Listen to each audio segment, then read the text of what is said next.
श्रीकांत भारती. सभापती महोदय, या विषयाच्या संबंधातली एक अत्यंत वेगळी सूचना आणि मागणी मी माननीय मंत्री महोदयाकडे करणार आहे. हा सगळा विषय प्रामुख्याने जाऊन थांबतो तो त्या एस.टी. मंडळाच्या आर्थिक स्थितीकडे. स्वाभाविकपणे मंत्री महोदय आले तेव्हापासून त्यांनी फार वेगवेगळे प्रयोग केलेले आहे. मला असं वाटतं की एक प्रयोग जर एस.टी. महामंडळाने केला तर त्याचा उपयोग होईल.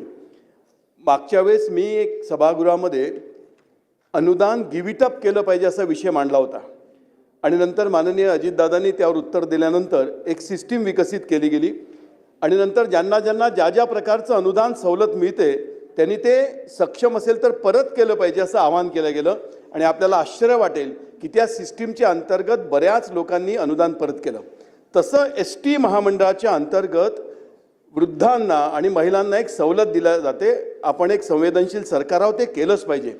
पण ते करत असताना जर आपण हे अपील केलं की तुम्ही महिला सक्षम आहात, तुम्ही पूर्ण तिकीट काढलं पाहिजे, तर तो जो निधी येईल तो निधी एस.टी. कामगारांच्या चतुर्थ श्रेणी कर्मचाऱ्यांच्या मुलींच्या शिक्षणासाठी आम्ही वापरू असं जर आपण अपील करू शकलो तर मला पूर्ण खात्री आहे आपण संवेदनशील लोक आहोत.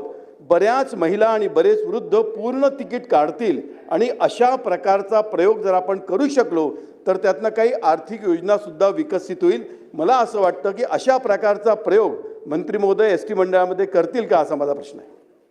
मंत्री महोदय. म्हणजे असा प्रयोग वारंवार करायला मला खूप आवडेल, परंतु ह्या सभागृहातील सर्व सदस्यांनी आणि खालच्या सभागृहातील सर्व सदस्यांनी त्यांना परवानगी देणं गरजेचं आहे. कारण शेवटी एकदा आपण सर्वसामान्य महिलांना 50% सवलत देतो, 75 वर्षावरील सगळ्या आमच्या ज्येष्ठ नागरिकांना आपण सवलत मोफत योजनेचा लाभ घ्यायला देतो आणि नंतर मग परत आपणच आवाहन करायचं की नाही तुम्ही तिकीट काढा किंवा हे करा. तर हे मला असं वाटतं की तुम्ही जर बोललात सगळ्यांनी सर्वानुमती दिली तर माझी आजपासूनच ही योजना राबवायची तयारी आहे.